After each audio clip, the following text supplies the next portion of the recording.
vous ne vous mettez pas dans la même situation si vous pensez que vous avez une bronchite ou si vous avez un cancer en phase de métastase. Et la planète est dans une situation de cancer très avancée.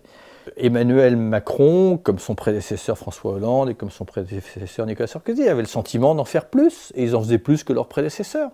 Mais la question, elle n'est pas là, la question n'est pas d'en faire plus, la question est de savoir est-ce qu'on en fait assez pour éviter à un moment que ces phénomènes nous échappent et que les conditions d'existence de l'humanité soient mises en cause. Parce que c'est bien dans les mots, dans les discours, dans les tribunes, sur les estrades, d'entendre nos chefs d'État dans le monde entier avoir des grandes formules sur l'avenir de l'humanité, sur ces générations futures qu'on est en train de sacrifier. Mais enfin, si les mots ont un sens, à un moment, on se met dans un effort de guerre.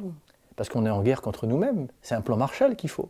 Si on ne sort pas des sentiers battus, alors qu'on est dans une situation inédite, l'humanité ne s'est jamais trouvée dans une situation aussi délicate, avec des menaces d'une telle amplitude. Si on reste dans les chemins traditionnels, on trompe son monde. Si nous avions 40 ans pour résoudre ce sujet-là, je pense qu'on a été très loin dans l'excès et que l'humanité va revenir dans une forme de sagesse, de sobriété, etc.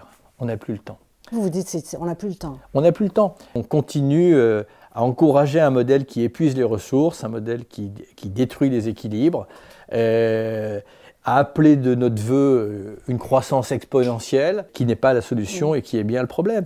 Il faut y aller à fond. Il faut avoir cette vision d'ensemble. C'est ça qui est complètement dingue. On continue à subventionner les énergies fossiles qui, par ailleurs, nous coûtent en termes de conséquences sanitaires et environnementales des milliers de milliards de dollars. Si on n'a pas cette vision large, et c'est là qu'on a besoin de grands hommes d'État et qu'on a besoin aussi de penser en grand, et c'est là aussi où nos grandes nations doivent se retrouver. Alors on ne peut pas tout faire du jour au lendemain, mais on peut avoir des objectifs radicaux parce que la situation exige qu'on soit radical.